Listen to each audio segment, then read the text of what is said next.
Hello again, this is Robert Rodriguez. On this disc, I'll talk about how you can take $7 million and make it look like $30 million, using money-saving techniques and shortcuts, not used by bigger movies. So let me set up this scene. This is Steve Buscemi walking in to talk to Cheech the bartender. That's Tito Lariva sitting at Steve's left. He's a musician friend of mine that does some of the music in the movie. I think there's a few big misconceptions about movies in general when you start getting into the bigger budgets. Like, that bigger budgets help you achieve a bigger movie. I mean, it's not always the case. I think that what can happen is that you can get too used to having the money solve your creative problems. The nice thing about doing a low-budget movie is that you're forced to be creative all the time. One thing that I found was that no matter what you're working on, whether it's a low-budget movie or a big-budget movie, you have problems on the set every day. And you can solve the problems either creatively or with money. And when you're working on a low-budget movie, you really don't have a choice. You have to be creative. When you're on a bigger budget movie and money is readily available, say from a studio or from whoever else is foolish enough to give you money for a movie, you tend to use it as a money hose to kind of wash away problems that you come up with. So what I enjoyed doing on this movie, on Dayspahradoh, was to take the $7 million the studio gave me to make a movie with, and instead of making a small dramatic film, which is usually what you make in Hollywood if you have $7 million to work with on a budget, I wanted to do a bigger movie, because $7 million for a small dramatic film would be enough money, would be a lot of money to work with. It would be a comfortable shoot to fit that budget. I want to do some bigger. Action movies in Hollywood these days cost about $30 million. In fact, in the summer action movies, there's about $50 million and go up. That's where they start, it's about 50. So this is going to be a summer action movie. So when you think about it that way, $7 million really isn't a lot of money to compete. But I did it anyway because I knew it would be enough for us. There would be no money hose problems. I would have to struggle to put every cent up on the screen and to be creative again. So I brought along director of photography, Guillermo Navarro. He's a Mexican DP who shot this movie. Gave it a really great, expensive look, but he's very, very fast. I also brought in Cecilia Montiel. She's a production designer. These are people who are used to working on much lower budget movies and being very creative and thought they could really expand and come with a slightly bigger budget than they're used to, be able to really give the movie a great look. Because I wanted to show the industry what I could do with $7 million, just as they saw what I did with 7,000. Just in case they didn't believe what I did on the first film, I knew that this time they could watch and see. Movies have gotten so expensive that I felt if I could pull this off, that I could probably work in town forever, because there's always some studio or financer with a medium-sized budget that want to make it look bigger. So how do you make $7 million look like $30 million? So you can compete with the big summer action movies? Well, first off, use the same two stunt guys over and over. You're going to meet them in a few minutes. They're going to be flying around. Hank and Troy, we use them all through the movie, and I'll keep showing you every time they keep popping up. They're sitting back there. We try not to show their faces too much early on because you recognize them too much, but they're stepping up behind Antonio right now, and they're going to do all the big stunts, and we just keep dressing them up differently. In fact, Antonio got kind of tired of every day we'd go to film, he'd see the same two guys show up, and he's like, man, didn't I kill you already before? That's what it was. Bucho. We had 2 days to shoot this entire opening. The reason we were rushed was that in order to have a great cast but stay on budget, I made deals with the actors on a per-day basis. So to save money, I paid Steve Buscemi to work for 7 days and Cheech Marin to work for 6 days. So we couldn't go past that or we'd owe a lot of money. So no matter what, we had to get rid of the actors quick, which is the main reason why the characters die so fast. We shot Steve and Cheech's dialogue here one day, and the flashback material the next day. This is all during our first week of shooting. So all this action with Antonio and the guns and the guys flying around, and this was the day after the other shot. That was Hank. No, that was Troy going through it all there. There's Hank. No, that's Troy again. Troy got hit 2 times in a row. And then you're going to see this next guy who gets punched, that's Hank. So that guy who just did those 2 stunts, that was the same dude. That was Troy. And this guy come up here, that's Hank. Hank and Troy are going to be doing all the stunts from now on. I storyboarded the sequence so that we could really get the stunts that we needed, because there's wire gags like that there. We used air rams for the guy flying into the fan. And to set that stuff up, it takes time. And if you don't plan ahead, it can really eat up a lot of time. It's time we didn't have. So I didn't storyboard anything on mariachi, mainly because I didn't have a crew to show it to. But this time, since I did have a crew and I had a stunt coordinator, and we were going for bigger stunts, I have to storyboard all this. There's Troy again. Part of what helped was that we actually shot this movie. If you saw the first mariachi, you'll notice that a lot of this movie looks very similar to mariachi because we shot in the same town. This bar here, for instance, is the same bar that we used in mariachi, the first bar he walks into. It's just dressed differently. That helped because, one, we already knew the town. It was less expensive to shoot there because we knew the locations and a lot of the people that owned the places, the locations. And it was easier to write knowing the locations in my mind. I could kind of write into the script details about the action that was going to save us a lot of time and money. I'm terrible at naming characters. One of my main flaws, I think, as a writer is not being able to really see the characters as flesh and blood characters, to the point that I can never figure out their names. So if you look at the end credits, you see that Cheech plays Short Bartender, and Steve Buscemi plays the character of Buscemi. I wrote the part for him, so I could never really come up with a name. So in the script, in the working script, I do is just write Buscemi for every time he had to speak, thinking that I would change it later. You never do. It always ends up, you never end up getting that. If you don't get that right off, you're never going to get it.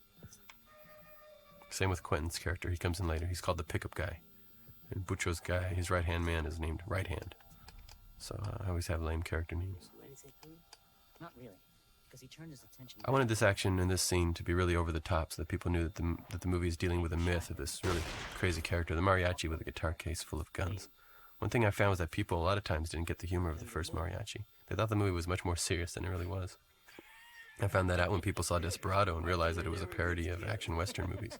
They would say that this was a lot funnier than mariachi. And I thought mariachi was kind of funny too. It was quirky and different. But my theory on that is that people in the U.S. just really aren't accustomed to seeing foreign language films or subtitle films. Other countries, that's all they get are movies subtitled. Movies by us that are sent over there dubbed or subtitled. So they're used to them, but we're not. So when your average American sits down to watch a foreign film, they feel like they're really, broadening their minds and doing so. So they sit down, they convince themselves that they're cultured enough and will enjoy the movie no matter what. And I think that people who saw mariachi were really surprised at how painless and watchable it was. The reason was simple enough. It was really just a low-budget exploitation film. The fact that it was subtitled, though, meant that people watched it more seriously and would read a lot more extra meaning into things. I remember watching the movie with audiences at film festivals, and I hear people going, as they were reading different subtext and meanings into the movie that I never put there. Suddenly the dog and turtle took on a higher purpose.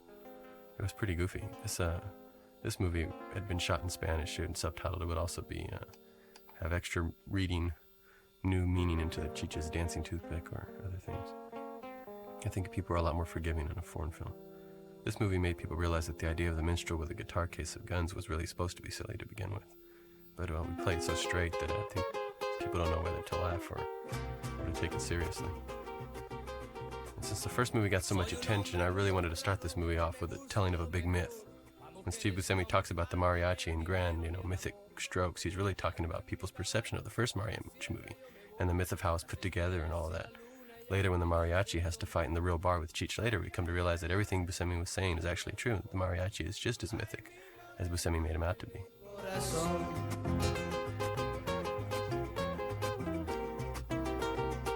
This is the opening music scene. I went to Philadelphia to record this with Los Lobos. They were on tour just a few days before we shot the movie. I had an idea of what the action was going to be, and I had to come up with music to fit the actions. And I took some storyboards to them and asked them to come up with some songs. And when I got there, they'd been on tour, and I had been really busy, and we didn't have any music for this. Cesar Rosas played me a tape of this little song that he had come up with. It was much slower than this. I said, let's take that. Let's try and, beef it up, make it faster, and construct it in a way that he can walk across the bar playing the lead and then whack the guy over the head. Oh, I want to point out this. I'm the editor on the movie. I edit the pictures. See this mismatch right there on the guy with the big guitar? I put my credit right over that so you can see a bad mismatch edit, and then my name comes up as editor. We went ahead and recorded this song in about 7 hours. Flew back to LA, and I re-recorded the lead vocal with Antonio, and that's Tito and myself doing background vocals in the back. And it was real slapped together production before we ran down and shot. It was literally the day before we flew down to Mexico. We had to have this song as playback on the set.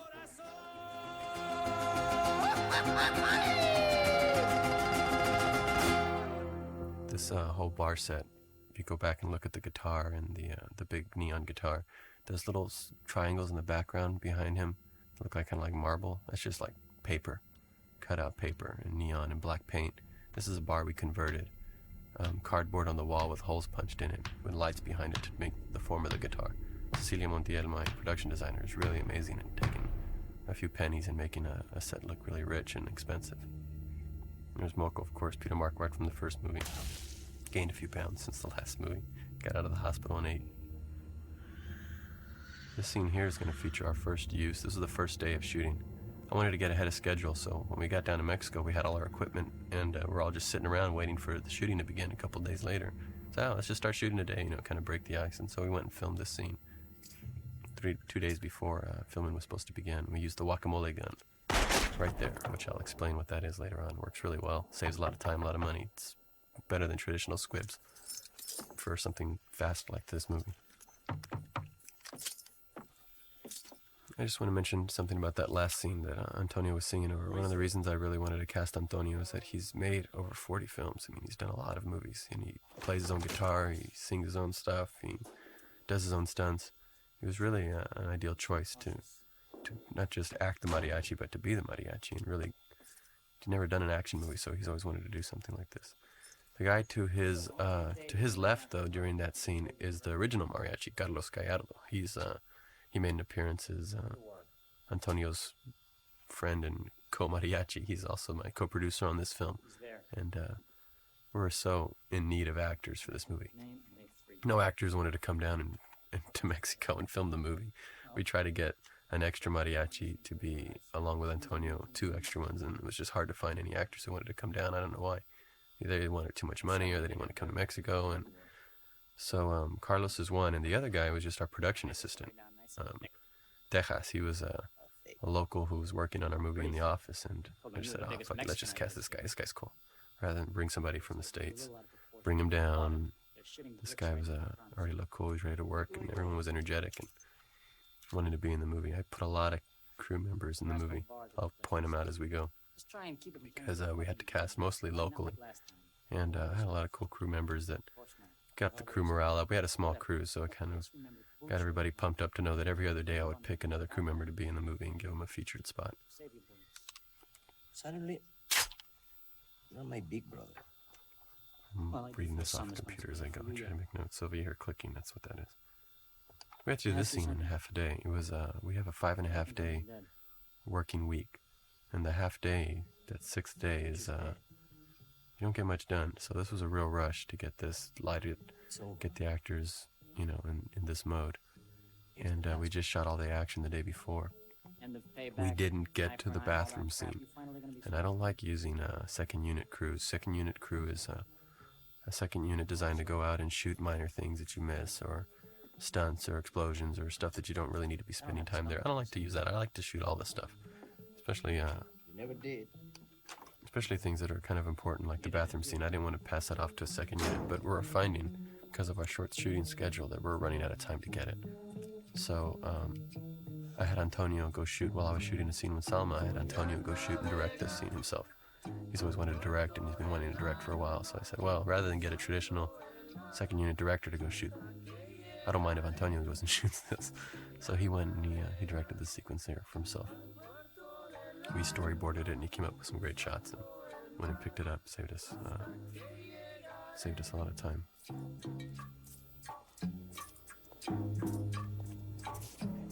There's Danny Trejo. Danny is a California actor from, I think he lives in Venice. He's a great face. He walked in, and I gave him the part right away and handed him a throwing knife. Told him, go practice. I wanted him to learn how to use that knife. This next shot coming up here is a money shot. We designed a few crane shots in the movie to make the movie look more expensive. We rented the crane from Texas, so you have to plan out which day you're going to have it. Those signs that guy putting up made out of like potato sacks or something, just to add a little production value and change the street a little bit from the mariachi. Crane down in a Tito spitting out a cigarette. This is the same bar from the first mariachi. We just painted the outside and made it look different. first mariachi, I wanted to use a crane as well. We were going to borrow the electrician's crane that they use for the telephone wires and stuff. But we didn't get a chance to use it, so I had to just use a ladder. So this time I really wanted to put a couple of crane shots in just to raise the production value on the picture. The reason I keep talking about production value and all that is because it's just an important thing on a low-budget movie. You don't want a low-budget movie to look low-budget. I want people to see that we can use something other than money to make a movie look big. A lot of creativity. This is a house here, for instance. It's a white house made out of two trailers. Somebody made a house, put two trailer homes together and covered it over with plaster, and we painted it. It wasn't finished painted. We had to move the schedule up, and the paint's still wet there.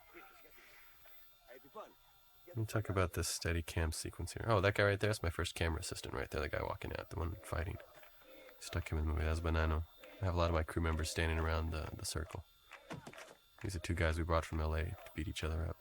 Robert Arevalo is a friend of mine I met a friend of mine has an office, and Robert was working in his office. He was a kickboxer, actor wanting to break into movies, so I gave him a shot to be in the movie. This is a big Steadicam sequence. I got that thing strapped on. It's really hot outside, but I put this at the end of the shoot because I wanted the whole movie to practice the Steadicam, because I learned Steadicam just for this movie. Because I wanted to use Steadicam a lot in the movie, but it's expensive. I mean, you pay about $1,500 a day for a Steadicam guy. Plus, this was in Mexico, so for travel, room and board, all that would have been really expensive to have someone there all the time, because I wouldn't know. At any moment, I would want to grab the Steadicam and make a Steadicam shot. So what I did was I took a 3-day Steadicam course, and we got a Steadicam rig included in our camera package. Now for this leg break, we just have a little foam leg. It looked pretty lame on the set, but when you added the sound effect and cut it together quickly, the idea was he was going to get his leg broken, then with his broken leg, he was going to break the other guy's neck. It came out all right. We shot very fast. A lot of the reason why Steadicam seems so heavy when you put them on is because you got to learn how to balance them. I didn't know that. When I first put it on, I thought, oh, what a bad idea this is. It was so heavy, I thought I was going to break my back. But after a couple of days, the muscles that you need to hold it up and balance it begin to develop, and it's not so bad. But if you ever try one on, it's gonna kill you when you first put it on. I was already doing a lot of hand holding, so I was getting kind of afraid that I was going to be too ragged out to finish the movie by putting all that stuff on, but you did develop a knack for it. I saved that scene for last, really just for that, so that I would be better by the time I got there, because that was the most Steadicam work involved. And also, being your own editor is really great, because all the Steadicam work in the movie I think looks pretty good, mainly because I cut out all the mistakes. Since I was the editor, no one had to see how bad the Steadicam shots were. So whenever I screwed up, which was pretty much all the time, I just knew I would cut out the mistakes and the bumps and leave the parts that happened to be smooth. I screwed up so many times I thought I would fire myself if I hadn't been saving so much money. And every once in a while someone will point out a shot that they like, and it happens to be one of the Steadicam shots, and the gratification you get from that is much more so than if I'd paid somebody else to do. This scene here is an ad-lib scene. I think I even wrote it in the script as being an ad-lib scene. I knew I would want Tito and Cheech, our old friends, and I wanted to bring an extra actor from LA that could work with Cheech in the scene, because I knew all the other bad guys would be just locals, and I wanted someone else that spoke English to be there with Cheech to bounce ideas off of. And in the script I wrote this down to be an ad-lib scene between them. I gave them 2 takes and they came up with this bit in Spanish, and it worked really well. Cheech and Tito have a good time together, and it shows that they're on the screen. This girl over here is Angela Lanza. She's my sister. Excuse me. She was originally going to be the original Domino in the first mariachi movie. I know what it's like. She was the only real actress I knew at the time, but I couldn't afford to fly her in from New York, so I ended up casting a local girl to be in mariachi. None of us knew that it would go on to be as notorious as it ended up being. That would have been her first starring role. She's worked in movies like Paris Family and other stuff since then, but that would have been her first starring role. So I brought her in for this. Our waiter never came back to see if we wanted anything else. Louis Perez and David Hidalgo from Los Lobos have an offshoot band called Latin Playboys. That's where the music from the scene is from. In case of the music, a lot of times I have songs and music styles that I'm thinking about using in the movie, so I put them into the computer for when I'm editing the film and use them as temporary music. Sometimes It's it's easier to try out different songs before I edit a scene, find something that works, and then cut the scene to the music. It helps give the picture kind of a drive, and the music works better, I think, in the picture by planning out what music you want to use ahead of time. Here comes the pickup guy. This shot here, this is Quentin's idea for that shot. I was going to introduce him just by having him walk up in this shot. He was just going to appear and walk up and sit down, kind of not draw too much attention. But Quentin, this is what's cool about working with another director. He goes, well, why don't we go back and get a shot of me at the door coming in with this guy? So we get kind of like, the hero shot of us walking in. And it worked great. This will just take a minute. Muchas gracias.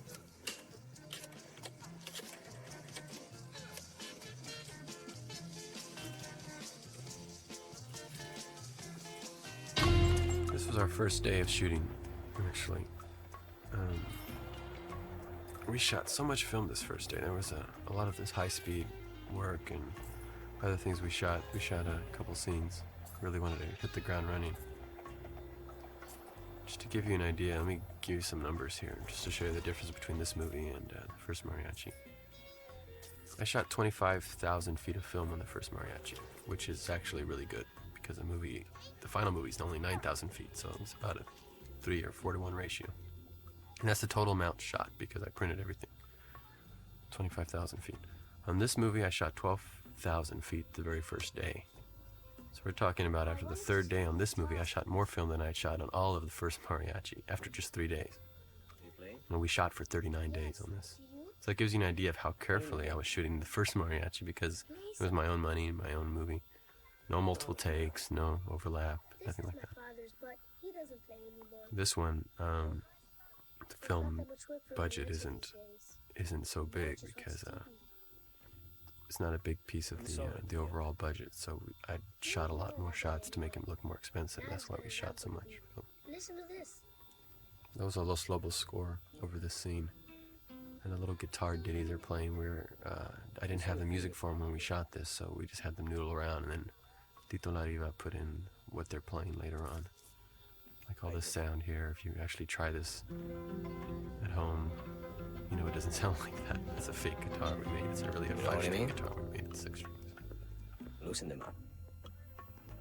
It was How do you do that? It was a pretty tense situation the first 3 days of this movie. Well, not really, but they try and make it feel that way. Any studio will, because I shot so much film. They were all freaking out, because on a regular movie you shoot maybe 5,000 feet a day, 6,000 feet. We shot 12. We shot twice that amount the very first day. What they didn't realize is I was getting so many more camera setups and shots. I was really shooting the equivalent of 3 times the amount of work each day as a regular picture, in order to make our 39-day schedule, make a big action movie in 39 days. And so we were shooting twice as much film, but we were getting 3 times as many shots. They started realizing that by the end of the week and left us alone. But at first they were like really freaking out. I thought, hey, at this rate you're gonna go way over budget. But you spend a little bit more in one area so you can save somewhere else. The little boy's Abraham Verduzco. He's a young actor. He has actually a younger brother named Danny, who I used in 4 Rooms. And they're both really great little actors, the Verduzco brothers. Up-and-coming Latin actors.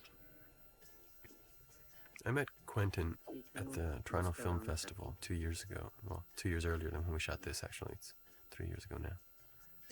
And I wrote this for him then. Back then he wasn't Mr. Pulp Fiction yet. He was Mr. Reservoir Dogs, and I was there with Mariachi, and I met him and Steve Buscemi there at the festival. Steve Buscemi had come up to me and said, hey, I saw Mariachi. If you ever have a part in a movie for me, I'd love to work with you. I mean, I like your work. And so I was so flattered, I went and wrote him that whole part for Steve. But I had actually written this character, not for Quentin, but with Quentin in mind. I had referenced him as a character when I wrote it, as some fast-talking dude who comes in and talks to Cheech. So when I told him Steve was going to be in the movie, he asked if there was a part for him and to play a small part because he wanted to do more acting. I told him, well, I'd actually based this on him. If he was interested in playing it, he could do it. At this time, he was actually starting the publicity tour for Pulp Fiction. It hadn't opened yet when we shot this. He was able to come for only 1 day, and we had to shoot very quickly to get it over with. He flew in the night before. He came to the set. I remember how impressed he was that he had a trailer for him, because there was an extra trailer there for him. Steve Buscemi had already left. Had a good-sized trailer, TV, stereo, all that. Only he never got to see it or use it because we had him on the set all day. We had to shoot all 4 of his scenes in one day. So I gave him 3 takes for this. He went on for about 6 minutes each take. The dick glass was all his ad-libs within the joke. And then I cut it down to 2 minutes. Lots of jump cuts, lots of... That's why he keeps cutting away to that other guy, because I'm cutting out any spaces so that he's just shooting his mouth off the way he does. In real life, he's just like talking as fast as he can, just a real burst of energy in the scene. The guy's sitting right next to Quentin, by the way. He's another one of our office production assistants. That guy right there. Couldn't bring any other actors in from LA, so we just cast again locally and just used our crew. He had a peculiar headshot he gave me ahead of time in case I needed an extra. One of the shots of him showed that he didn't have any front teeth. He used to be a bull rider, and he knocked his teeth out. So I wanted to feature that here when he starts to laugh. You see that his teeth are gone. He was kind of depressed. He thought, oh well, there goes my love life. Nobody's going to call me after this either. He thought I was just hiring him for his looks. He didn't realize I was hiring him because of his missing teeth. Yeah, we used the guacamole gun on David right there. If you go back and look, it looks pretty good. There's not much left. The censors made us cut a lot of it out. But it was really beautiful before. 1 second Dave's sitting there laughing, and then the next second his face is just covered in blood. His full forehead, it looks like it's erupting from his head. My effects guy Bob Shelley used this compressed air gun contraption to shoot blood out of a long barrel. He would aim the barrel at the actor's head from right off camera and fire on cue. It was pretty accurate because he's right off camera. It's a long barrel. And we designed it when we did the original shot on the mariachi's hand earlier in the movie. When the mariachi gets his hand shot, the squibs weren't working. I wanted to try just throwing blood at it. And so he made that compressed air system that would shoot it out and perfected it throughout the movie. And we're really excited about it until we realized it looked too good and the censors made it cut most of it out. This set here is sometimes it's easier to build sets than use real locations because you can't get the camera to do stuff like this. Move through the tight corners and areas and build secret walls and stuff. Sometimes it's just easier to have a set built. So we built this so we could come in handy because we had to shoot Quentin so fast. We just bounced them around. All these locations are right next to each other. We're just walking across the street to go to each location because we built the sets close by and had the natural locations nearby. That stuff all over the toilet is really vanilla and chocolate. Felipe Fernandez, my set decorator, kept throwing it on. I kept saying, more shit, more shit. Now this scene, this is the big shootout. What made this came together without too much complications was that, again, I saw this set in my mind when I wrote because this was the set we used in mariachi, so it helped a lot in figuring out what we're going to do and where it was going to take place. Let's see, I knew where the ceiling fans were, I knew where Cheech would be hiding, I knew where the case would be because you had a mental picture of the place while you're writing. I really like Antonio's acting in this scene. He was really sick this day. In fact, we had to shoot this walking in scene about 3 different times on 3 different days. You can't tell that he's sick, but he's a great actor. He's pulling up, but he's ready to fall over. I think we shot him coming through that door about 20 times on different days. In this scene, actually, Antonio used the crotch gun. It got cut out of the movie. It only shows up later on. I'll point it out. It broke up the rhythm of the scene too much. Originally, this movie was called Pistolero, and I wanted guns to be just coming out from everywhere, even from his crotch, from his sleeves. I don't regret taking it out because it makes a great appearance in this other movie I did, From Dusk Till Dawn, and it gets a huge laugh in that movie. It's because it's set up differently. But in this one, it just kind of came out of nowhere. This guy was the one who got shot with it.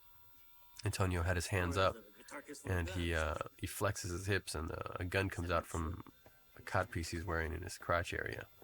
And a gun barrel comes up and it shoots the other guy in the balls, and then his guns come up out of his sleeves.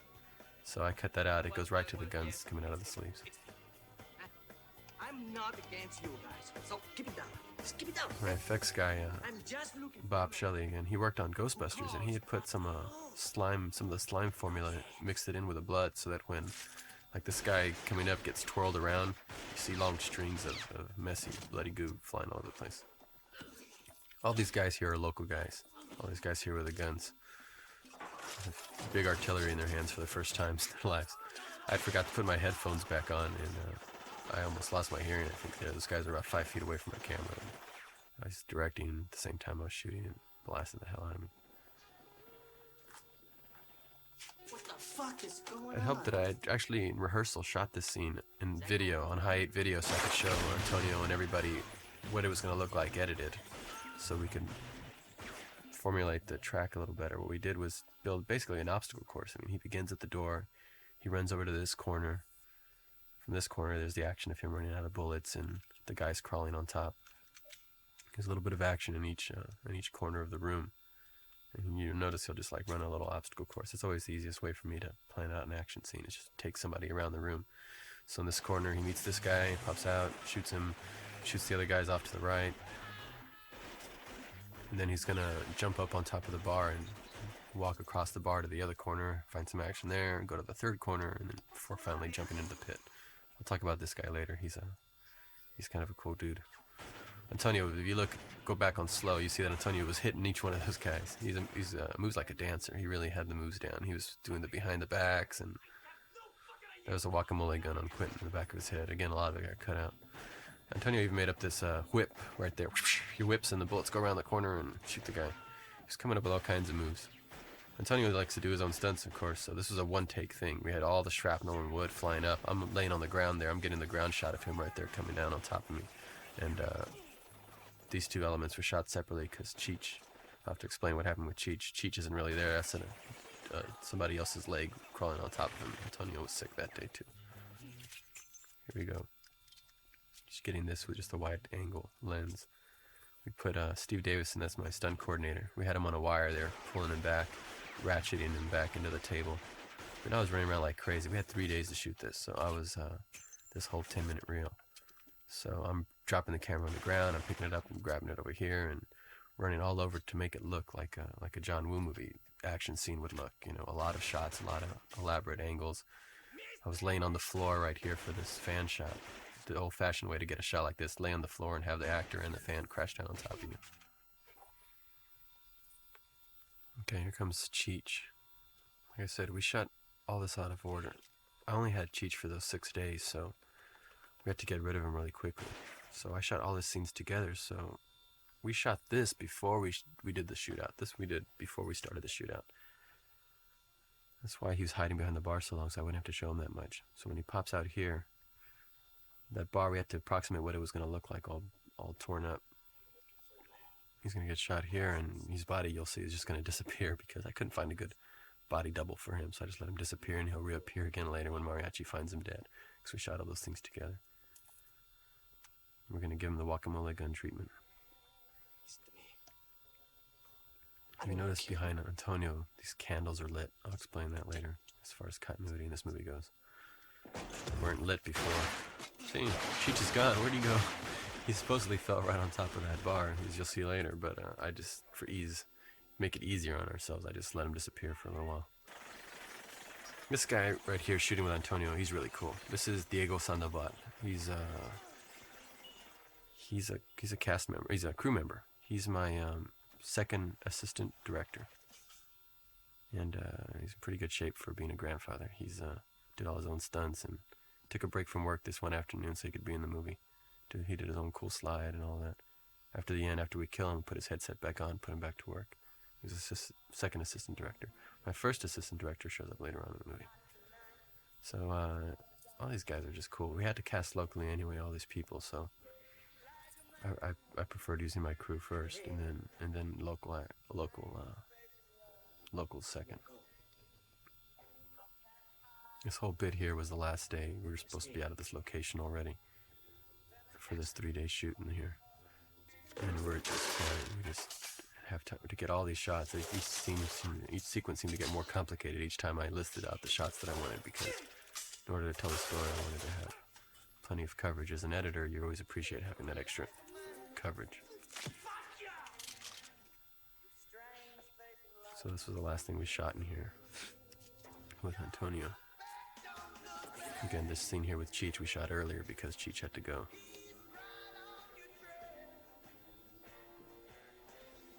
Cheech does his own stunts too. Everybody's doing their own stunts. That's what's cool about these guys. This song here is by Tito La Riva and Tarantula.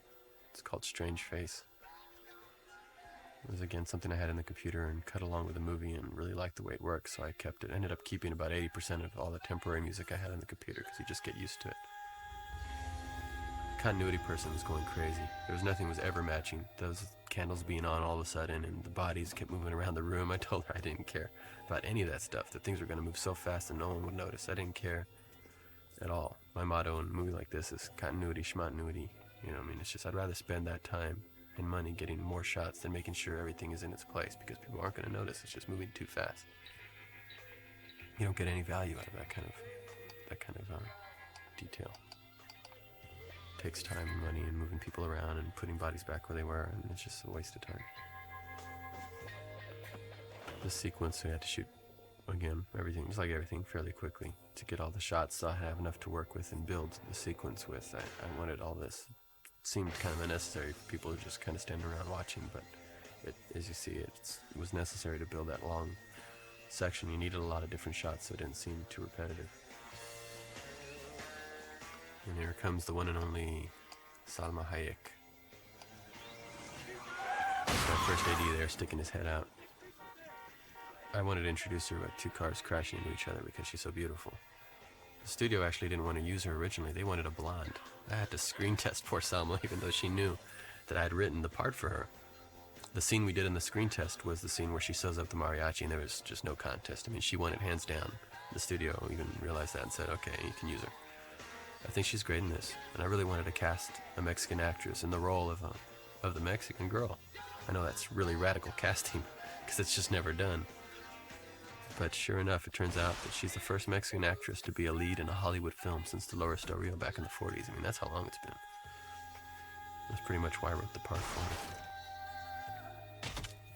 Here's the guacamole gun in the face. We save more time doing that. Just load it up and fire away. We had to do this in one shot because the sun was going down.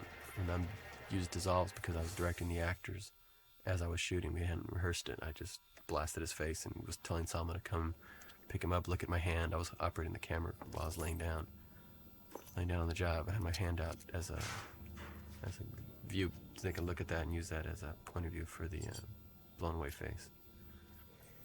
We shot these bodies and everything laying right after we shot Antonio's scene there breaking the guy's neck.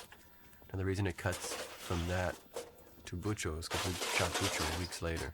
So that's why Bucho is shot against this background, and you don't see him tied in with the mayhem because we had already cleaned up the mayhem by the time we shot this. We shot this weeks later. The reason for that is because this part was originally supposed to be Raul Julia. Tell him to get his ass over here. There's Mike Moroff. He plays the character Shrug because all he does is shrug. He's another guy we brought in from LA to be one of the bad guys. I wanted the character of Bucho to have a couple of main bad guy buddies that he would have there that spoke English. Carlos Gomez plays his right hand man. Of course, his name's Right Hand as a character. I think the kid's name is just Niño, which means boy. More creative names. Raul Julia, we could only afford Raul Julia for 9 days, so I had scheduled all of Bucho's stuff to be shot at the end of the schedule. So all of this was done in the last 9 days or so. It's less than that, it's more like 7 days. And since Raul Julia actually got sick just before this, so at the last minute we had to, just before he passed away, we had to replace him with Joaquin, who I had originally wanted to play the part of Right Hand. So if you look at these shots of Bucho, you notice we don't see any of the destruction behind him because it was all cleaned up. And then we had to really storyboard these shots out ahead of time so I could figure out how we were going to shoot around it. And I got carried away with the storyboard, started doing some stylized drawings. That's why this angle and this other angle look like comic book pages, because I had drawn them out before in a comic style. And here's the needle scene. We brought in a makeup prosthetic guy for this one day here with the wound because I wanted her to be able to dig into his arm. And so he put a fake arm piece on top of his real arm so that she could dig in really deep and pull pieces of meat out and junk. This was a funny scene because we had shot a lot of the action already. I think we had already even shot the big shootout at the end. We wanted to get all the action out of the way in case the weather turned on us. There were hurricanes going on at the time, and it was causing radical weather changes. So we wanted to get rid of all the action first.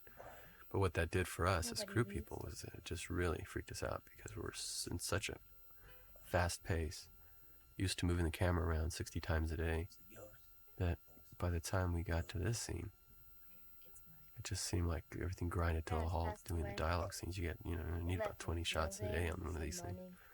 So everybody was like falling asleep on the set. Everyone was just like not used to that slow pace. We're actually moving fast because we were shooting a lot of dialogue, a lot of pages each day, but nothing compared to the energy that we had in those action scenes. My first AD came up to me several times and said, "Isn't there some car blowing up you need? I can go shoot and let me get out of here." And I said, "No, you suffer here like the rest of us." It was a fun scene to shoot. It was just that after 5 weeks of pure action, we just didn't want to do it.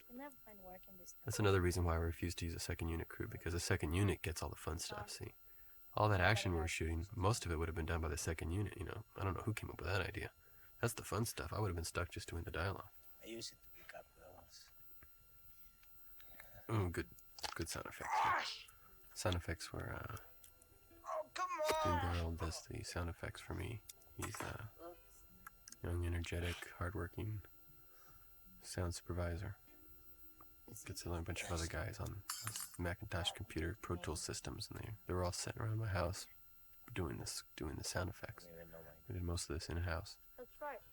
It's all come down to that. All computers, digital, compact, and then we would put all the sound out on D88 decks and take them onto the soundstage and hook them up to the system and mix right off of there. We do our temporary mixes also for screenings right out of our living room. It's the least I can do for you after 7 months. Just makes it becomes less. Usually what you do is send your movie off to a sound house and they put who knows who on it cutting the sound. This way you get to handpick people you want to work with and put them all in one place, and all y'all work together on the movie. It becomes more like almost like a film school, like you're all stuck in a house making a student film or something. You take more pride in the work. I think they did a really, really good job with the sound, especially for the amount of money we had and time we had. It's really elaborate. My second AD there on the ground playing the corpse. He plays a good corpse. The way his body dangles, he's great. That big guy picking him up, he owns the furniture shop there in town. We put him in the movie because we rented out his furniture shop for the studio. We made that our backlot. Go on, get out of here. Build our sets inside the furniture shop.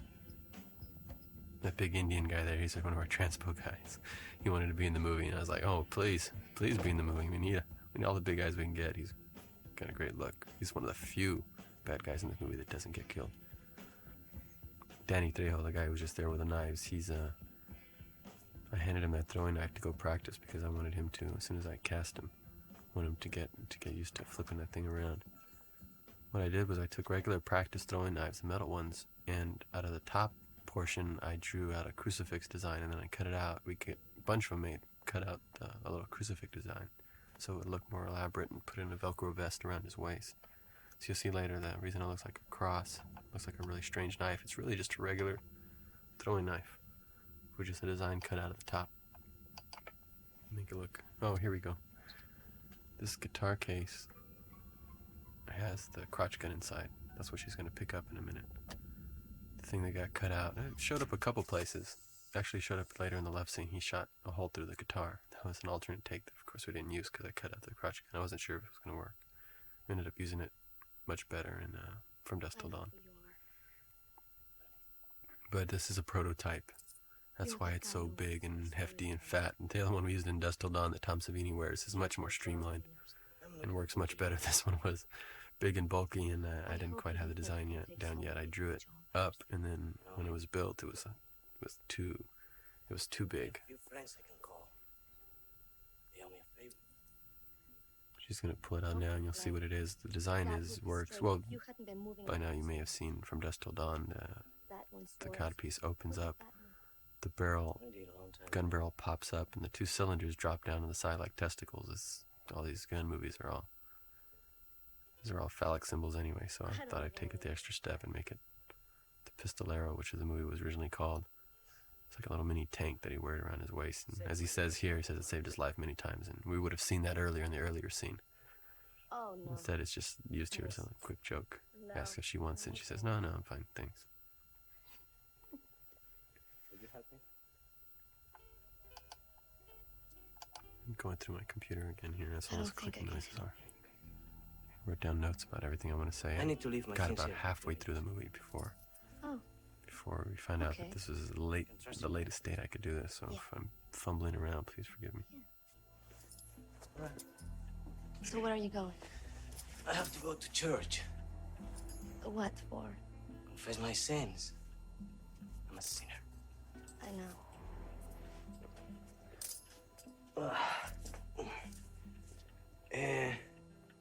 Did I thank you? No, you didn't. Okay. I will.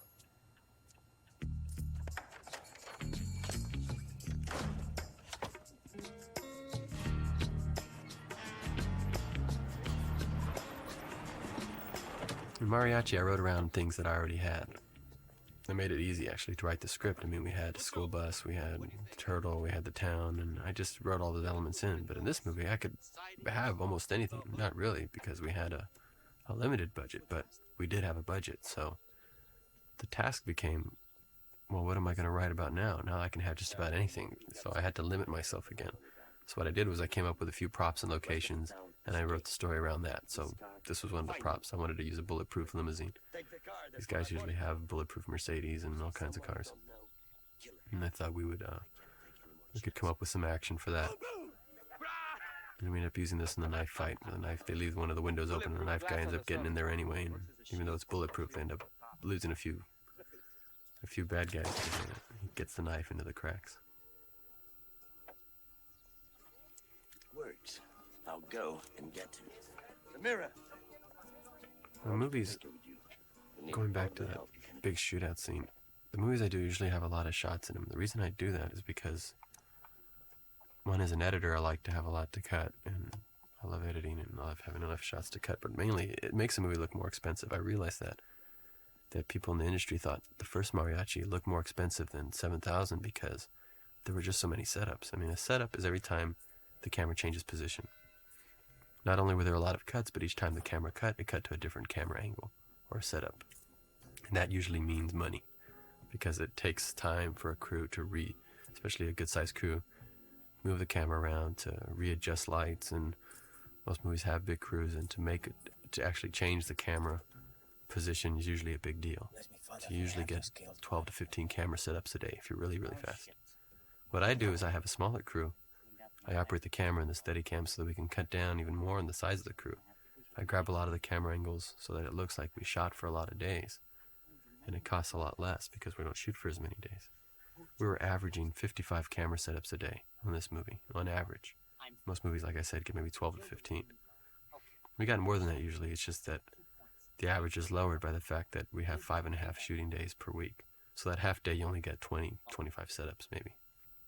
Because it's a half day and that brings down the average. But many days, especially in the action scenes, we're getting 60, 70 camera setups a day. That's a lot. That's a lot for any action movie where you don't have a second unit and we don't have a whole lot of cameras. Especially because in action movies, you're waiting a lot. You're waiting for the squibs, you're waiting for the stunts. You don't want people to get hurt, so you can only move so fast. So usually you have to make up for the amount of time by knowing exactly what camera angles you're going to get, exactly where the camera's going to go. That's why I operate mainly, is because it takes so long to explain to people where you want stuff. It's easier just to grab the camera, drop down on the floor, or crawl up on top of a bookcase or something and get the shots.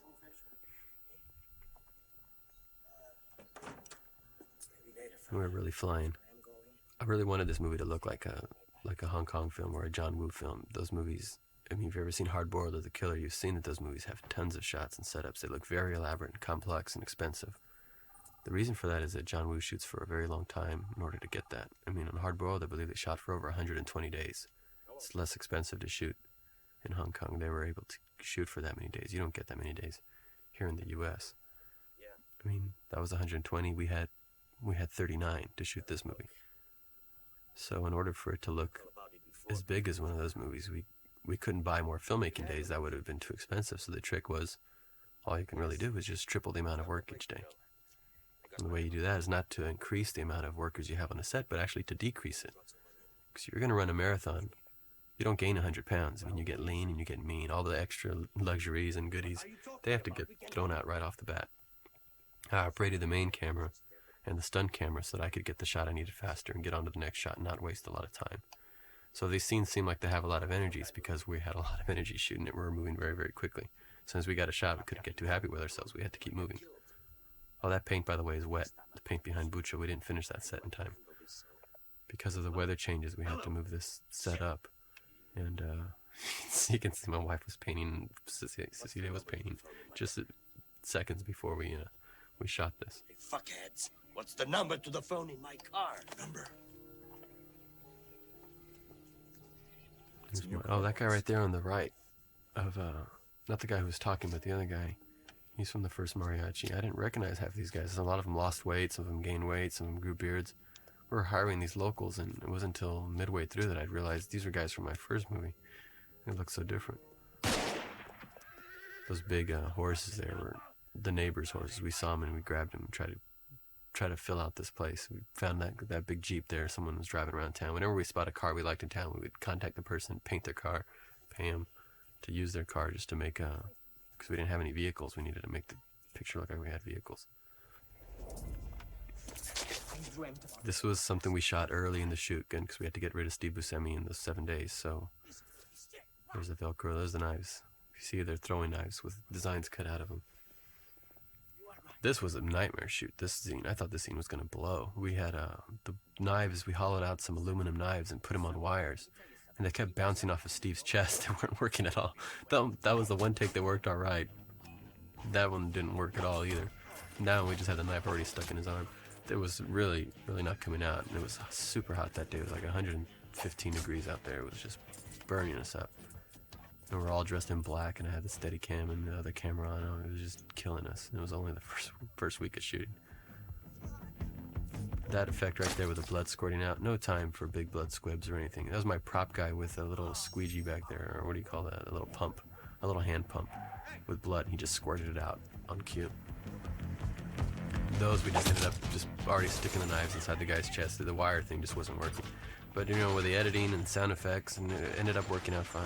Here's Danny, man. Danny rocks. Danny's doing all his own stunts, throwing rubber knives right into my camera. He's done doing all his own stunts. Hot as hell out there. He's cool. I want to put him in all my movies. He's like a great guy. These are local guys. They're trying hard. The reason their sunglasses look funny is because you see reflections if you leave them alone. So we have to spray them with dulling spray, so they can't tell what they're doing. They're running around shooting blindly. They can't see, so we don't see our reflections in the glasses. This was a really bloody scene. We had to cut it back a lot because of the MPAA. Antonio here is really committing 100% to this. I mean, he saw how earlier in the day these knives weren't working at all, and but he was taking it and really the performance, really selling the pain factor. These little aluminum knives that were tossing around just weren't cutting it, but he really sold it. I think that's the main advice I can give as far as if you have a modest budget, or any budget actually, and you're trying to make it look more, you want to put more up on the screen. The big trick is just planning, knowing your shots. It helps, for me it helps that I'm an editor, because I can think like an editor as I'm not only writing but when I'm shooting. As far as getting only the stuff that you really need. A lot of time can be wasted, a lot of money spent getting unnecessary coverage. For instance, these shots on Bucho, I knew I only needed a close-up and a medium shot, so I didn't shoot it from every possible angle. I just shot what I needed as an editor to get the shot, to get the scene together. Planning your day, especially, so that you get ahead and not behind, because it's very easy to get behind, and when you start getting behind, you start sacrificing the really, the extra shots that really help take it the extra distance. So a lot of it is, once you've shot a movie, you kind of get a sense of how long things take, and you can plan things better. Go and find him. Go and find who? There's no one else. He's been claimed as one of the Colombians. They just want to admit that they're trying to go after you, Bucho. There's someone else out there. I know there is. And I want to find him now. Who else is there? The guitar player? The guy is a myth, man, a myth. You are not a believer, Memo. And that will be your downfall. I'm going with you. I can't leave this up to you anymore. Now my ass is on the line.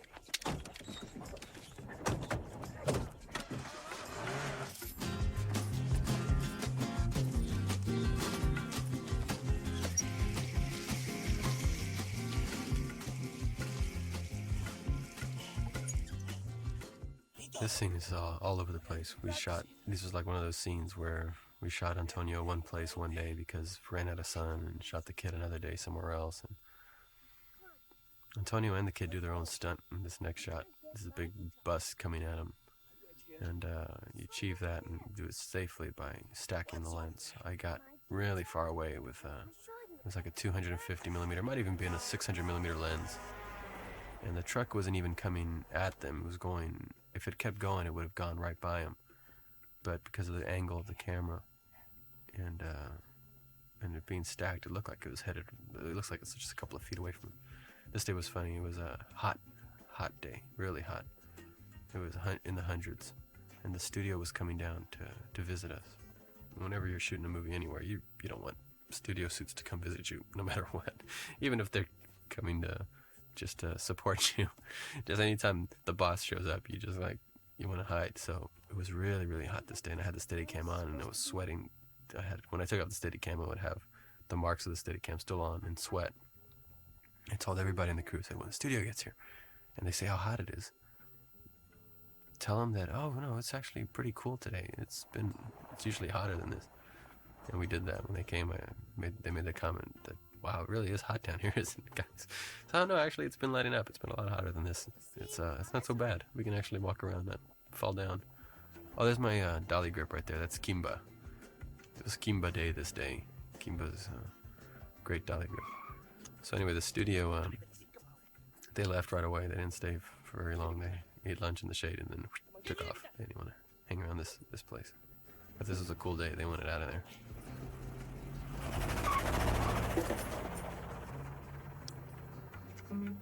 That's it. I'm out of notes. Usually what I do so that I'm prepared for these things is I write down notes ahead of time so that I know what I want to say for each scene. Again, working on Dusk and this coming up so quickly. Trying to get it out in the first disc. I didn't have time to finish the rest of it, so I'm going to freewheel it from here. Hopefully I will give you information that is worthwhile. My father doesn't have to work. He sits at home and watches TV. My dad says they had it all over. Ladies with baby carriages, the church, bookstores. Ask Carolina. She'll tell you. She does the same thing.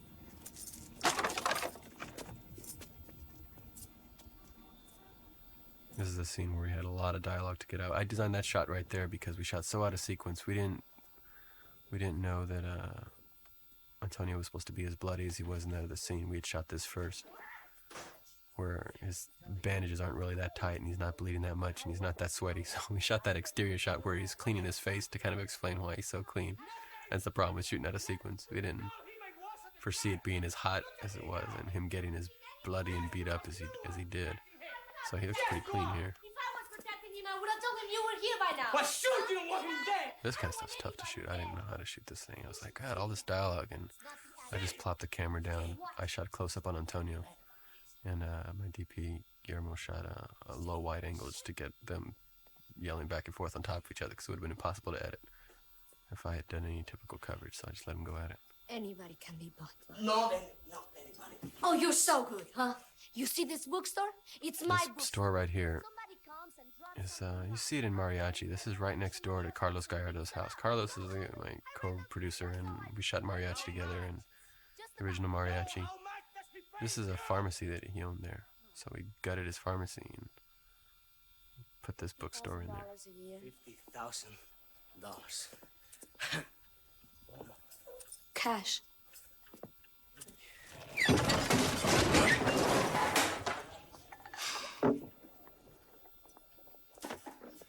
There's no music tunes or any of this, but for the music, I got Los Lobos to score it. I've always liked their music, and recently they've been still seeming like they experiment a lot. Even on Kiko and the new one they're working on, which I've heard some of. They've been playing together over 20 years.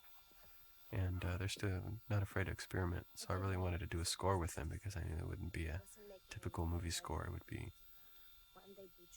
be a little more rock oriented, a little just quirkier. They were getting ready to record their new album, so we didn't have much time. We had a couple weeks to do the score. So I would sit in a room with him. Cesar Rosa has a small studio in his house. They're in an old bedroom.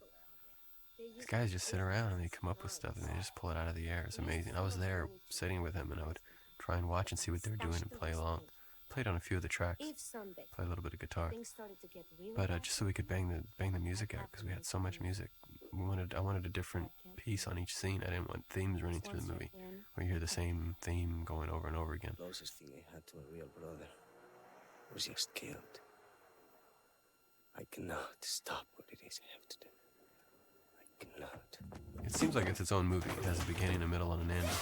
Because I know how I watch movies now, especially in a Laserdisc. You skip around to the different scenes, and you don't watch the whole thing after a while. You just watch your favorite parts. So I split the movie up into really clear chapter stops. So if you go to the chapter stop, which is The Customer's Always Wrong, the first one, you see Steve Buscemi's little movie there, movie within a movie. You go to the music title sequence is his own little movie. You go to the big bar shootout. That reel begins with Antonio walking into the bar with Cheech, and it ends with the blood on his face. So it's almost like a complete little 10-minute movie. The scene with the knives is its own movie. The scene where she's singing to him, it begins with her whispered singing and it ends with a big explosion. That's its own chapter stop. That's kind of like how I saw this picture. It was several short films put together. So you have one experience watching it completely, but then you have a completely different experience if you just watch the individual chapters. So I wanted the music to be the same way. Antonio and I were laughing throughout this whole part with him with a gun. We're improvising him loading the gun in the back. Salma was afraid we wouldn't show any of her scene out here. I would just be paying all the attention on Antonio. We had so much fun shooting him with his faces and goofing off. No.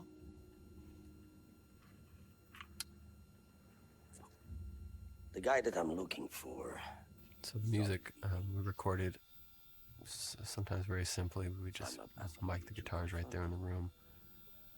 I would watch the band and try and play along so that, because sometimes they'd come up with a riff or a tune and just pull it out of air and just start playing it. And then they would get to talking about something else and they forgot what they were playing. And I'd been watching, so I'd play it back to them and say, "This is what you were playing."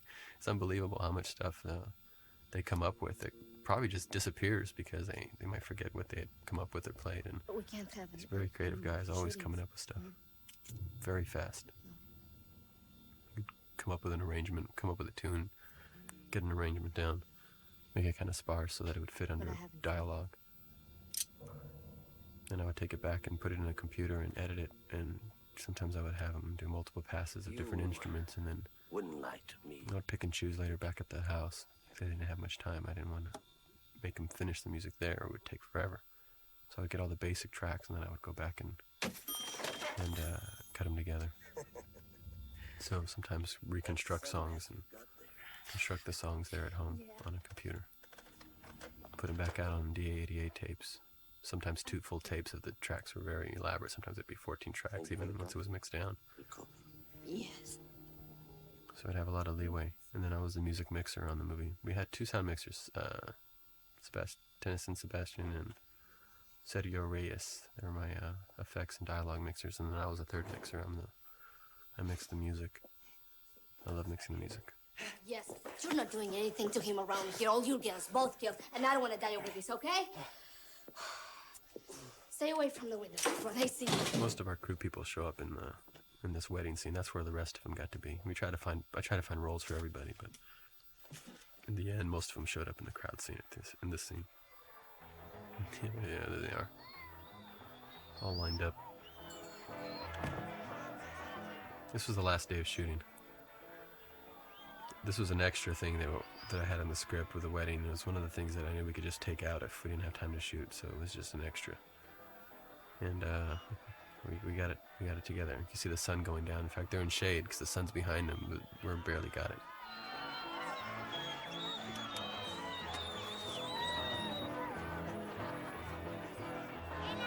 This is a song that David Hidalgo played from Los Lobos. He made this in a little Porta studio. This is from one of his Tascam Porta studios. He was playing me ideas that he has. He's always coming up with stuff. I don't know what kind of dreams that guy has at night, but he has the strangest music sometimes. A lot of it is that style is in the Latin Playboys music. But he played me his little 4-track Porta studio number, and I said, oh, that sounds perfect for the wedding. It sounds like guys with cans and little drums and weird horns. So we just stuck it in just the way it was, and it's on the soundtrack. I think he's a terrible person. Oh, honey, he is. He is. This was the love scene day. Everybody wanted to help out on this day. I had to clear the set. Everybody wanted to be there. I never had so much help before. I kind of encourage everybody to do 2 or 3 things. That's kind of what it turned into. In the shootout that follows, you'll see that guy with the missing teeth, David. He's going to show up as one of the stunt guys and get shot. I mean, everybody had 2 or 3 jobs in the movie. It became that if you didn't have at least 2 or 3 jobs in the movie, you were considered dead weight. So I didn't get you a case. this day, everybody wanted to have that 3rd or 4th job by working on this set. So what we did was I shot mariachi style. I just shot a slate at the beginning of each roll of film. And then I didn't have any other slates. And that, since I was the editor, I mean, I don't need slates. That's what I kept telling everybody. It's like, I don't need slates. I'm cutting the movie. I know where the things are. So the lab can find it. That's all you need. I'm sorry. So everyone got cleared from the set, and it was myself, my DP, No, I can't play. and the 2 actors. Why? We had 2 cameras going at the same time. I can't. Okay, we can improvise. I'll help you. Improvise. Right here, originally, we have another take, which I wanted to provide, but since this thing had to get put together so quickly. A little. All right. We have the shot, the footage of the crotch gun going off here and blowing a hole through the guitar. It was just too funny, we had to cut it out. It broke up the whole scene. Like I said, it does play in another movie later on, so I didn't mind cutting it out. I knew I'd find a place for it somewhere. I think Antonio really has the qualities of the original mariachi sometimes in his the way he plays this part. I mean, here this scene reminds me of something that could be in the first movie, even though he's a much harder, darker character. Typical exploitation films fashion, he's like a really dark character now. But he has some touches of the innocence that was in the first film. I storyboarded all kinds of shots. Salma was nervous about her first love scene. And I storyboarded some gag shots too that she thought I was really going to do. But it turned out really, we shot it in 4 hours, so it came out really good. I mean, that whole bit you just saw with the dialogue as well as the love scene. The candles we had just burned down to nothing. You see there, it's just a wick left. They were just, actors kept getting burned because that wax was dripping all over them. They're like, Jesus, some of the candles would break and stuff would fly all over them. We'd come up with gags like the spur and laugh about it and ended up using it.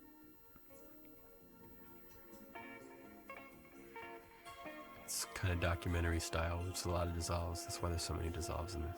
I'd heard this song and I just always loved the Santana Beja song. This is a Carlos Santana solo album that he put out a few years back, and Beja was just one of my favorite tunes he did. And I cut the scene just kind of temporarily to this music until we did a new song with Los Lobos, but things got late and I just fell in love with the song, so we ended up just keeping it the way it was. For contrast, we cut to Bucho. See him slapping her. He slapped her on the butt right there. He was supposed to be signaling her when to get off when the dolly moved there, and that take he hit her really hard. So I left it in almost as if he was signaling to hurry up and climax so she could get out of the way so he can go back to smoking his cigar. If you notice at the beginning of the shot, he has his feet crossed. It's like the laziest lovemaking. His feet are crossed and he's just casual and his mind is somewhere else. This is Tito La Riva and playing this old song that the little boy played earlier. That's what I like about my crew. Is my crew's really hardcore. They were it's mostly Mexican crew from Mexico. Usually when people shoot in Mexico, they take their own crew down, and then the Mexican crews work as second assistants or assistant assistants. But I made these guys the first team. I made them the first string. So I had Mexican crew members were the main first guys on the set, the first camera assistants, the first everything. So they were really determined to do a good job, and they were very creative. Our prop guy dropped the ball on this shot here. It was supposed to be a guitar-shaped ashtray, and he forgot to make it. So my set decorator Felipe grabbed a coconut or some piece of wood and started gnawing it with his teeth. In 30 minutes, with his teeth, he carved out that guitar, painted it, smoothed out the inside, and that's where we got that guitar ashtray. I think this is my favorite scene in the movie. When I wrote it, I was laughing. Salma, when we were shooting Road Racers, was singing the song, all whispered like that, almost like Marilyn Monroe. And I thought, oh, that gave me a new idea for this scene, which had the mariachi actually playing to her originally, just playing the guitar before the guys came, which wouldn't have been any good at all. This is so much better, because you get to play the whispered music, all the shots. And I got so excited when I was writing. I was just laughing out loud when I was writing it, thinking about shots of the gun passing in front of her face. This is what's great about working on a movie from beginning to end through the editing, because you get to see it in the writing stage. You have to shoot all these pieces. Antonio was sick this day too. He was not in a good mood, and he really pulled it off. We had to get a lot of shots very quickly. We had a half a day to shoot all this stuff here before we got into the action. And there's just tremendous amount of shots to pull it off. Shots with light, tricky shots with shadows, close-ups of her, and have the music sync up. It's a real logistical kind of screwy thing, because I recorded the song, pre-recorded it, but I had to figure out where she would be singing when the gun passed in front of her head. So I had to storyboard it almost like an animated film in order to get all these things to match, so that she's ending the song right when the gun is passing in front of her. I mean, it's amazing how fucked up this was, and that it came out at all, so that he kicks her right at the end of the song. It was a real timing. Here's my same guys. That was Hank. There's Hank again. We have there's the guy without the teeth getting shot right there. That was him with a mustache, and Steve Davison coming through the window. There's Hank getting blown away. Hank and Troy doing their thing. This song was one of my favorites that Los Lobos did. I sat down and I said, I want a Matador, James Bond, Spanish action song. And we started playing this. Lots of drums. We have like timbales and all kinds of percussion. This was like a 16-track song. We had so many tracks going with all kinds of guitars. I had cut in different acoustics and electric guitars playing throughout to make this. You look great. In fact, they couldn't duplicate it when it went to the soundtrack, so you don't get to hear any of this on the soundtrack. You hear a short version of the song, but not this version. This is a better version. Take this. And again, there's a lot of energy in this scene, I think, because we had to shoot so fast. We had a little flame bar in front of them, and then at the end of the shoot, we really burned down the bookstore, and those are the real actors in front of it. And it was so hot in there. Cameras almost exploded. We were just burning up. This is a stunt guy that I met when I shot Mariachi. We couldn't afford to have him in Mariachi, but I promised if I ever made another movie, I'd bring him back, and so he got to come do that. That gunshot that he put, Antonio shot right into his chest, that's just flash paper. If you notice, the gun didn't cock or the bullet doesn't eject, nothing, because it's not a real gunshot. It's just like a little piece of flash paper to make the smoke and fire, and then the sound effects over it helps make it look like you really shot into him. This was a scary day. I hate heights. Antonio, I think, was afraid of this day too, because we knew we were doing our own stunts. I had the camera on handheld with the rope around my waist so I didn't fall over the edge, because there's no edge. And both Salma and him did their own stunt without a net, because we had him on a wire, on a crane. She did that jump, and then Antonio does his own jump backwards. We had to do several takes with him just dangling. I'm hanging off the side, he's hanging up the top. And he just pushed himself off with such force. I mean, I don't think a stuntman would have been able to do that anyway, because nobody looks like him when he moves. And what you do is you erase the wires digitally later. This is Bob Shelley. He's just great at making great explosions that are safe, that are close up, and I mean, this is right on the actors. It looks like they're on fire. It's so close to them, but it's in a safe distance, and it's just propane or gas. I don't remember what he used in a little barrel.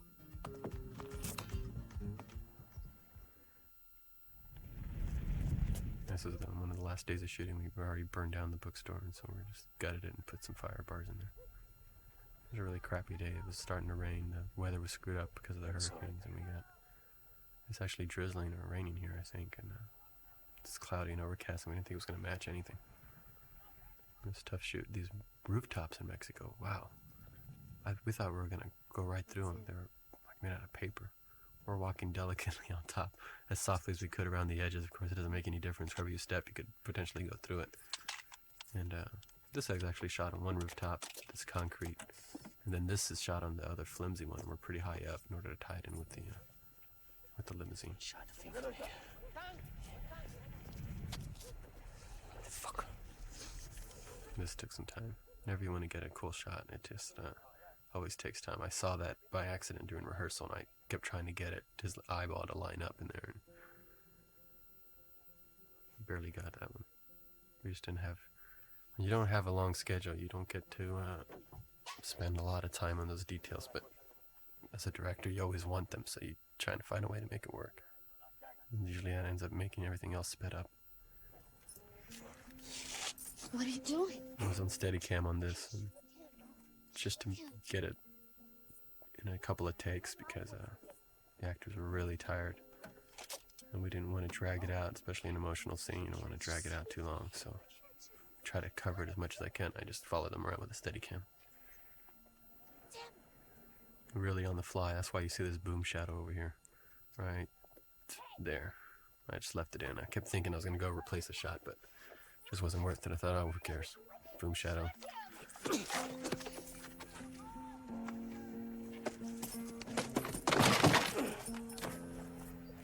Antonio really pulls her up here. He just did it take after take. Almost pulled her arm out of her socket. He's really saying ouch there. But he covers her up there. I think that was kind of nice. Gets the skirt and covers up her legs. She's wearing some skimpy outfit. You can really see how nice the set is. Cecilia, my production designer, added that extra wing to that old building. Added she just was smart about the lighting and how it would affect the building by putting those sticks, just putting some twigs and branches up there, and those cross beams just gave it a nice look. I can't understand. So can you let him get away when you knew where he was? Joaquin was great in this. It was his idea to play it so quiet, You see someone you don't know, you shoot and then start blowing everybody How away. hard is that, huh? I mean, this was just really coming together. Him and Carlos Gomez, the right hand, would hang out all night each night. Have to come in and put preparation H under their eyes because they had bags under their eyes because they hung out all night so they could create a bond and really look like Look, he has a gun. co-workers in this. It must be him. Here's Mike playing Shrug, one last shrug before he dies. How hard is that, huh? All these guys are extras, local guys.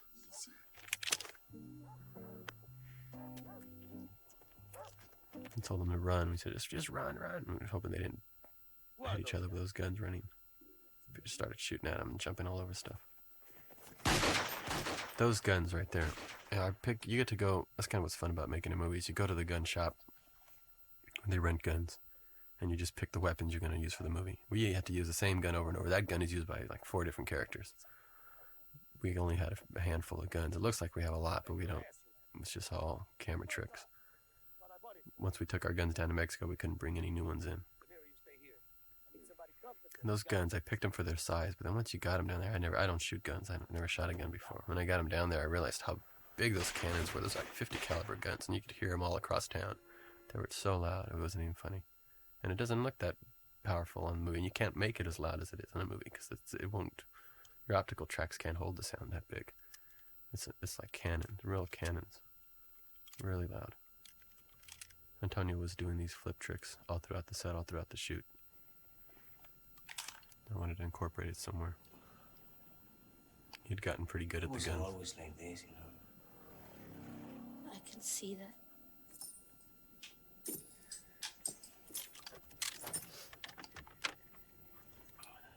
I left the crappy walls behind him. Cecilia is great at that. She just stresses things to the point that it looks like someone wiped their ass on the wall. It's like crap everywhere. It doesn't look that bad here, but in person you see it and you thought, it really looked awful. Really looked moldy, really looked nasty. Everything's peeling off. I mean, who would even stay in a hotel like that? But we knew that on film it would look just about right. It wouldn't. I think most movie sets look like movie sets. You look at a movie, they're afraid to make stuff look used, to really dirty things up and look like it's been distressed. We go the other way, where everything looks like it's falling apart. And it creates a nice background, especially because when you're shooting, you usually use a longer lens. It goes out of focus in the background, and you can't tell that wall's peeling because it's out of focus. It just gives it a nice texture.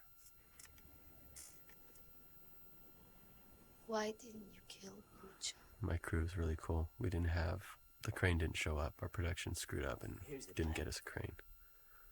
So our Mexican crew, they start building this monkey bars outside the window. We're 4 stories up, and they put the light on top of there to come through. And they're all holding it. They were just standing out there holding the thing together, almost like a human pyramid. I was really thankful. I think we bought him a nice present after this day, because they were going beyond the Call of Duty. I know any other crew would just say, screw this. These guys were always thinking, always working, always coming up with stuff. Really, really great guys. Campa. Kino.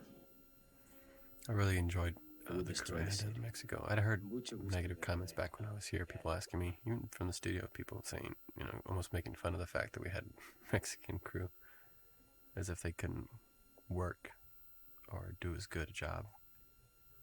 I would just tell them, I said, man, I'll tell you something. These guys can work harder and better than work circles around a lot of the crews we have here in the U.S. because they don't know so much about what can't be done. Everyone here thinks they know everything. Crews think they know everything that's possible and everything that isn't. And that's just not true, especially if you're working with somebody like me who's unorthodox to the bone. I'm just doing everything wrong, if you can call it wrong, because there's no one right way to do anything anyway. And with these guys are always being inventive and creative, and I could just see myself, working, and I've worked with crews before where you try and do something different, and they're like, no, that's not the way you do it, this is the way you do it, they know only one thing. These guys were always being inventive, everything was possible, and they would just figure it out, and that's how I like to work. That's why mainly I use crews that aren't that experienced, have some experience, but not so much that they think they know everything, because you can get a lot more out of them. You can dig a lot deeper and come up with a lot better stuff, new ways of doing things. And it's the crew just has a great time because they really feel like they're making a film. They're not just working on a film, but they're making a film. It's not an assembly line. They're not there just to turn their little screw. They're actually getting to be creative and come up with stuff and reinvent. This is Tito La Riva and Tarantula. It's an old song of his called White Train. We took the vocal out and reworked it to make it sound more... it's almost like a rock concert. They're getting ready to go to a big show with 3 mariachis.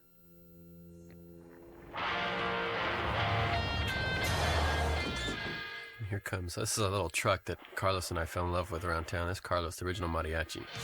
And it was driving around town. It's got the back chopped off. It's the weirdest looking thing. We finally tracked it down and we wanted him to drive into town with it. These weapons that we made, the guitar cases were like that one, the rocket launcher, and then the machine guns that Carlos had. Those were really working things. We drew up some drawings of how I wanted them to work. And like Mac 10s, I drew a guitar case that would be the shape around a Mac 10. So that we could have 2 Mac 10s in there with clips, 40 round clips, and that he could actually fire. Bob Shelley built the cases, my effects guy extraordinaire. Of course, I didn't appreciate any of this while I was shooting. I thought that Bob Shelley and his crew, there's 3 crew, like I said, his wife and his kid. That was it, there's 3 of them. And I thought that was a big size of crew for effects. I hadn't done a movie yet, except other than Mariachi and Road Races, which didn't have a big effects. But this movie, 3 people on the crew, I thought that was a big effects crew because that's 3 more people than I had on the first Mariachi. It wasn't until later that I learned in talking with other directors and even making other movies that a 3-person team for a movie like this on effects is just ridiculous. It's really, really small. And we have those kind of hits hitting the guitar case and running towards the actors. Bob and his son are shooting them in the background and the foreground. We have loads of ammunition. We have this thing to keep up because it was always jamming. Mac 10s jam all the time. To get those 2 to run smoothly, plus the rocket launchers to fly right, and to just have as many squib hits and as we do in this, and to shoot this in the 3 days that we had, it's just amazingly impossible. Plus, he's got to blow up the limousine. I wanted the limousine to flip over, and it was just too heavy. He put like nuclear bombs in there, and it wouldn't turn over. James Cameron told me that he was making a movie way back when, and he told his effects guys that they were taking too long. And the guy said, "Hey, we're understaffed. We've only got 16 people." And he's like, 16 people? That's 16 more than I had on the last movie. Well, we had 3 on this one, and these guys always had it together. So hats off to Bob Shelley and his family. This was so much fun shooting this thing. This is the old, this is a whorehouse. This is Boys Town. Because it looks like an old western town during the day. When we shot here on the first mariachi, this is where his dream sequences were. The little boy bouncing the ball that turns on the head, it's right there on that street. We just dressed it differently. We crapped it up a lot. Here's where we tried to flip the limousine. We had a dummy in there that looked pretty good. We were going to flip it over and it didn't flip. It was a huge explosion. The pieces hitting cameras and did not flip over. Bob tried twice and we just couldn't get it to flip. It actually works better this way. All these guys are just locals, plus our 2 stunt guys doing their thing. I want them to come flipping out like a John Woo movie. It's Troy and Hank over there. Hank's gonna go flying in the air right now. Hank's good at this air ramp stuff. There goes Hank. And here goes another guy. I think this guy's name's Carlos. He's done about 4 other stunts in the movie as well. This guy came in special from Mexico City. We needed another guy to fall on top of a car.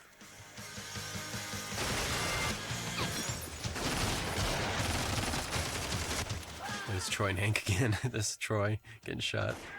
Troy goes down right there. There's a guy from Mexico City. He's going to do a nice car haul. Oh, that guy right there. That's the guy with no teeth again. He's back. It's no mustache this time. And a bandana. And this guy came in from Mexico City for the car hit with a glass shooting out. Wanted him to blow himself up. Thought that'd be fun.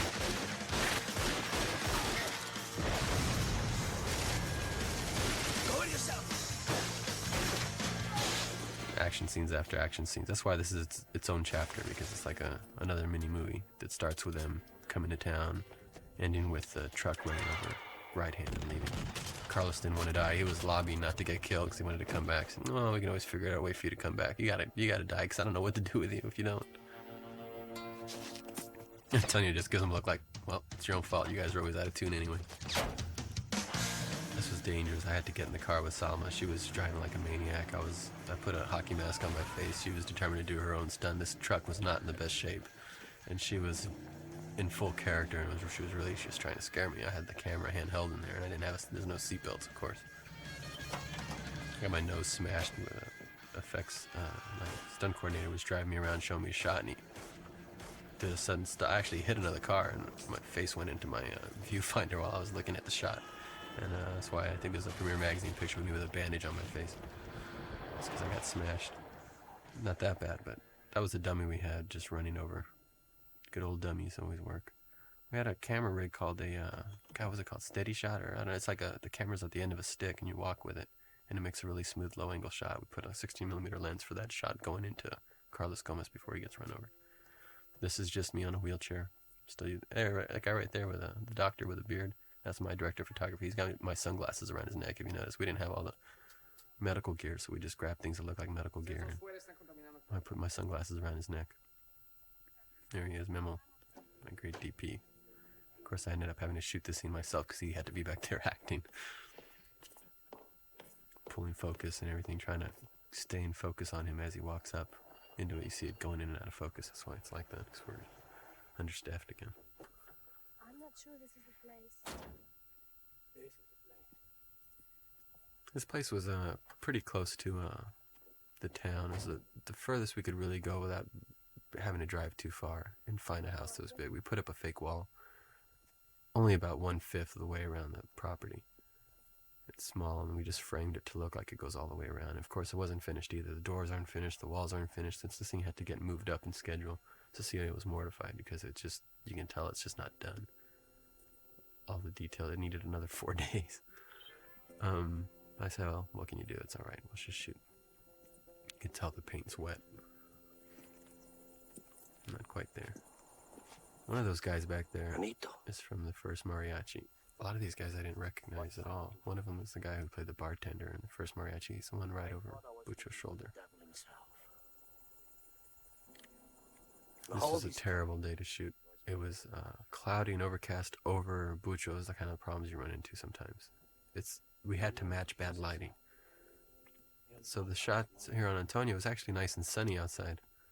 But to match Bucho, we had to silk it to make it look bad. We had to put a screen up so that they matched.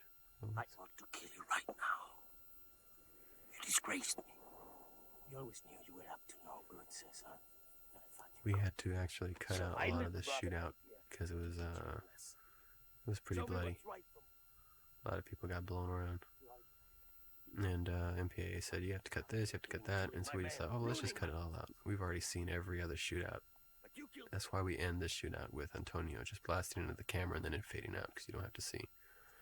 We figured you didn't have to see everything that goes on. But it was a big shootout with Carolina and with Antonio. And Isn't she the woman you love now? When we take away something, we replace it with something else. She's a real piece of work. Trust me, I know. Sorry this was about a lot of fun. We had just shot the other stuff earlier the last week before. And this weekend, we packed the whole crew up and went to San Antonio to see the Rolling Stones came to town. And Bucho's a maniac. Joaquin, he's somebody gave him a microphone and he was just there talking the whole time to San Antonio. On and on and on about who knows what, driving everybody crazy. He's a really funny guy. You were his little guitarista, his little mariachi. We were celebrating the end of the shoot for about a week. Before we even finished, we went to Rolling Stones, we did all kinds of stuff just to celebrate being done. We were having such a good time, we didn't want to go. This is a very short shoot, 7-week shoot for an action movie like this. It's pretty impossible, which is why we did it, but we were at the premiere. There was a couple executives behind me, or I don't know whether they were agents or somebody, and they were just whispering. Somebody told me my wife was sitting next to him, saying that they were whispering the whole time, saying, $7 million. This cost $7 million. I can't believe it. I just made a movie that cost 10 times that, and we're having so much trouble with it. People were really impressed with what you can do if you really work hard.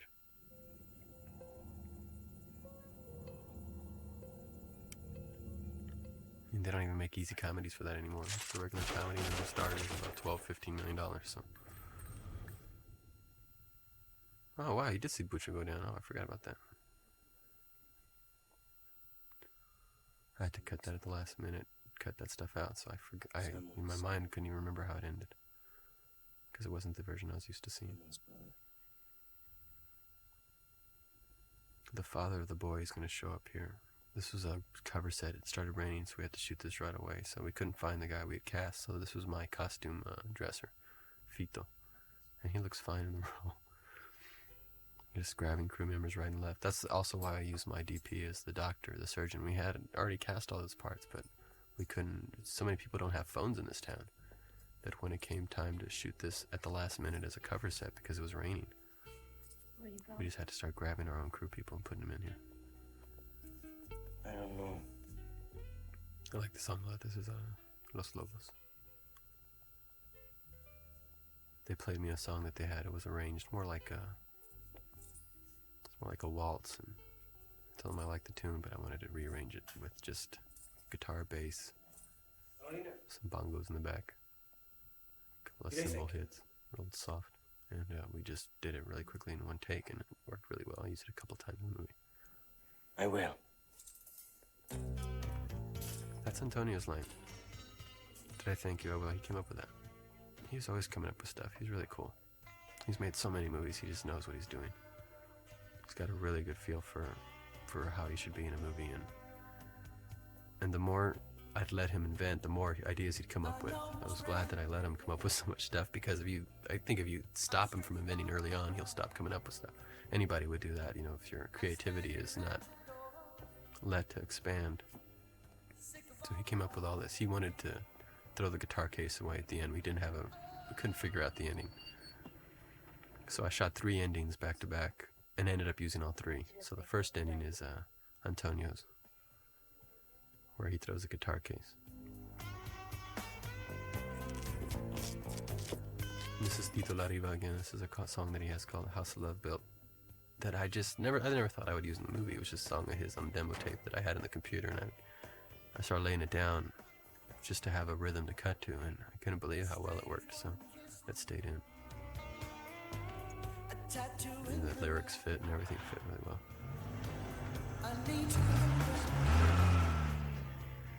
is oh, here he goes. That's Antonio's original ending. And I wanted him to come back and pick it up. The first ending, I kept joking with the Salamo. The first ending was him at the beginning of this, where it showed him walking away. I told her he was just gonna keep walking. He was gonna just walk out of town with his guitar. That was the first ending. Second one was Antonio throwing the guitar case, and this is the third one where he picks it up. I thought I would put this at the very end after the credits, but I ended up just sticking them all together.